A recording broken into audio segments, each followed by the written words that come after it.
मोदी सरकार ने जब से देश की सत्ता संभाली है, तब से वो लगातार निजीकरण की नीति की तरफ अपने कदम बढ़ा रही है और खासकर वो बैंकिंग सेक्टर में प्राइवेटाइजेशन पर जोर दे रही है। इसलिए एक के बाद एक बैंकों से हिस्सेदारी बेचकर अपनी जिम्मेदारी से मुक्त हो रही है। अब इस कड़ी में 2 और बैंकों के नाम शामिल हो गए। तो अब किस किस बैंक की है बारी, जिसकी लिस्ट हो गई है जारी। देखिए ये रिपोर्ट। देश की स्थिति को सुधारना सरकार का काम है। देश में विकास को बढ़ावा देना सरकार का काम है। कंपनियों को पटरी पर लाना सरकार का काम है।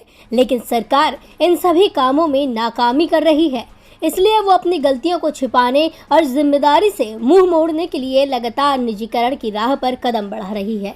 केंद्र ने 2 सरकारी बैंकों के निजीकरण पर मोहर लगा दी।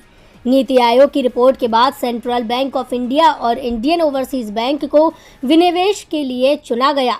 दोनों बैंकों में सरकार चरणबद्ध तरीके से अपनी हिस्सेदारी घटाएगी और पहले चरण में 51% हिस्सेदारी बेची जा सकती है।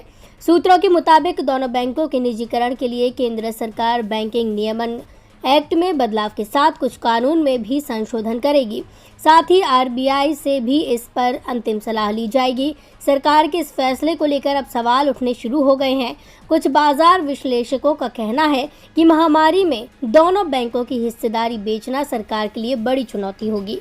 पिछले साल भी सरकार ने 2,10,000 करोड़ रुपए विनिवेश से जुटाने का लक्ष्य बनाया था, जो हासिल नहीं हो सका। इस पर सतर्क रहना होगा। इसी तरह की चेतावनी सरकार को बार बार दी जा रही है, लेकिन वो सुधर नहीं रही है। यहाँ तक कि वित्त मंत्री निर्मला सीतारमण ने तो बजट के वक्त ही साफ कर दिया था कि अब की बार निजीकरण की बढ़ेगी रफ्तार। वित्त मंत्री निर्मला सीतारमण ने बजट 2021-22 में 2 बैंकों और 1 बीमा कंपनी के विनिवेश के जरिए 1,75,000 करोड़ रुपए जुटाने की घोषणा की थी। इसी घोषणा के बाद बैंकों को लगातार बेचा जा रहा है। इस बिक्री पर सरकार की किरकिरी हो रही है।